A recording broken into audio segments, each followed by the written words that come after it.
Hi, hello, welcome. This is Chandru from Beauty Secret. Summer start ஆயிடுச்சு. So வெளியில் போகிறதுக்கே அவ்வளவு சன்லைட். ஸோ போனாலே ஸ்வெட்டு குளிச்சுட்டு வந்த மாதிரி ஒரு ஃபீல் இருக்கு. ஸோ இந்த சம்மர்ல இருந்து எப்படி நம்மளை ப்ரொடெக்ட் பண்ணிக்கலாம் அப்படிங்கிறது ஒரு சில சின்ன சின்ன டிப்ஸ் உங்க கூட ஷேர் பண்ணிக்கிறதுக்காக. ஸோ சம்மர் யூஸ்வலாக வந்தாலே நம்ம தண்ணி அதிகமாக குடிக்கணும். ஸோ தண்ணி இல்லைன்னா ஃப்ரூட் ஜூஸஸ், ஃப்ரூட்ஸ் அந்த மாதிரி நம்ம நிறைய எடுத்துக்கணும். ஸோ அதில் நீர்ச்சத்துக்கள் நிறைந்த நம்ம காய்கறி பழங்களை அதிகமாக எடுத்துக்கலாம். நீர்ச்சத்துக்கள் அப்படின்னா ஃபர்ஸ்ட்டாக வர்றது வாட்டர் மெலன் ஃப்ரூட்ஸை நம்ம அதிக நீர்ச்சத்து நிறைந்த ஒரு பழம் அப்படின்னு சொல்லலாம். அதுவும் இந்த சம்மரில் அதிகமாக விளையக்கூடியது. ஸோ எங்கே பார்த்தாலும் அதிகமாக நல்ல ரேட், ரொம்ப கம்மியான ரேட்லேயே கிடைக்கக்கூடியது. நிறைய பேர் அதை வாங்கி நல்ல சூப்பராக கட் பண்ணி சாப்பிட்றாங்க. ஸோ அந்த வாட்டர் மெலன் எப்படி நம்ம கரெக்டாக சூஸ் பண்ணுறது? ஸோ சின்ன பழம், நல்ல விளையாத பழங்கள்லாம் இருக்கும், அதெல்லாம் வாங்கி போய் அறுத்து பார்த்தோன்னா உள்ளே வந்து ஒயிட்டாக இருக்கும். ஸோ அதில் நிறைய கலரிங்காக இன்ஜெக்ஷன்ஸ் கூட பண்ணுறாங்க. ஸோ அந்த மாதிரிலாம் இல்லாமல் ஒரு நல்ல ஃப்ரூட்ஸை, நல்ல வாட்டர் மெலனை எப்படி நம்ம செலக்ட் பண்ணி பிக் பண்ணி நம்ம சாப்பிட்றது அப்படிங்கிறத குட்டி டிப்ஸ் உங்க கூட ஷேர் பண்ணிக்கிறதுக்காக சொல்கிறேன். Point number 1. ஸோ ஒரு ஃப்ரூட்ஸோட வெயிட்டை நீங்கள் தூக்கி பார்த்தீங்க அப்படின்னா, 2 ஃப்ரூட்ஸை நீங்கள் சரியாக இடையில வச்சு தூக்கி பார்த்தீங்க அப்படின்னா, அது நல்ல விளைந்த நல்ல ஃப்ரூட்ஸ் அப்படின்னு பார்த்தீங்கன்னா ஹெவியாக இருக்கும், கொஞ்சம் வெயிட்டாக இருக்கும். ரொம்ப ஒரே சேம் சைஸ் நான் சொல்கிறேன். ஸோ ரொம்ப ஹெவியாக இருக்கிற ஃப்ரூட்ஸ் வந்து நல்லா விளைஞ்சிருக்கு அப்படின்னு நம்ம தெரிஞ்சுக்கலாம். ஸோ நம்ம சூஸ் பண்ணுறப்ப வெயிட்டான ஃப்ரூட்ஸை செலக்ட் பண்ணிக்கணும். Point number 2. ஸோ அந்த தர்பூசணி, வாட்டர்மெலன் நல்லா விளைஞ்சிருக்கிற பகுதி பார்த்தீங்கன்னா, ஸோ தரையை ஒட்டி இருக்கும் இல்லையா, அந்த பகுதிகள் வந்து ரொம்ப ஒயிட்டாக இருக்கு.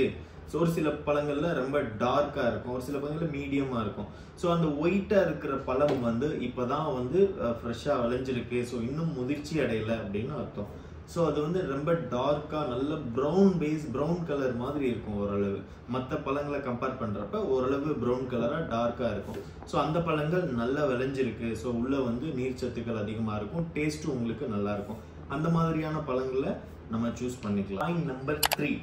ஸோ நம்ம தர்பூசணி, வாட்டர்மெலன் செலக்ட் பண்ணுறப்ப ஸோ அதோட கலர் வந்து நல்ல ஷைனிங் லுக்கில் இருக்கணும். ஸோ ரொம்ப தண்ணி இல்லாமல் விளைஞ்சிருக்கு, ஒரு பகுதியில் விளைஞ்சிருக்கு அப்படின்னா அந்த ஷைனிங் லுக் கண்டிப்பாக இருக்காது. தென் பிஞ்சிலேயே ஒரு சில பழங்கள்லாம் பறிக்கப்பட்டிருக்கும், சின்ன பழங்களாக இருக்கும், ஆனால் சைஸ் பெருசாக இருக்கும், ஆனால் முதிர்ச்சி அடைஞ்சிருக்காது. அந்த பழங்கள்லாம் பார்த்தீங்கன்னா நல்ல வெளிரிய நிறமாக இருக்கும். தென் இல்லை நல்ல விளைஞ்ச பழங்கள் எப்படி இருக்கும் அப்படின்னு பார்த்தீங்கன்னா நல்ல டார்க் கலரில், நல்ல க்ரீன் பேஸில் டார்க் கலரில் இருக்கும். ஸோ அந்த மாதிரியான பழங்களை நம்ம வாங்கி செலக்ட் பண்ணுறது பெஸ்ட். Point number 4.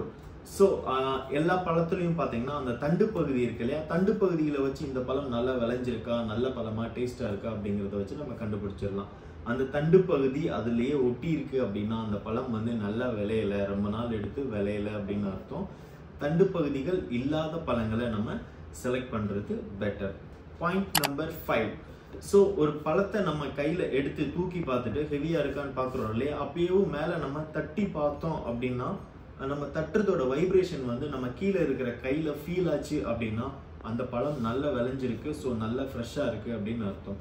நம்ம தட்டுற பகுதி வந்து கீழே வரல, வைப்ரேஷன் வரல, சொதன்னு இருக்குது அப்படின்னா அந்த பழங்களை நம்ம தவிர்க்கிறது நல்லது. தூக்கி பார்த்துட்டு தட்டி பார்க்குறப்ப கீழே வந்து வைப்ரேஷன் ஃபீல் ஆகணும், அந்த பழங்கள் ரொம்ப நல்லது அப்படின்னு அர்த்தம்.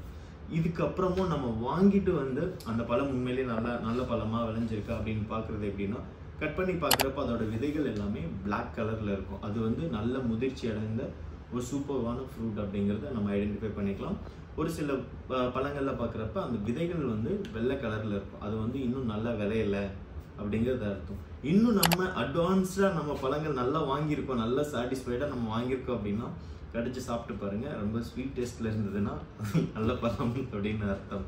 ஸோ மீண்டும் ஒரு நல்ல டிப்ஸோட சந்திக்கலாம். பை.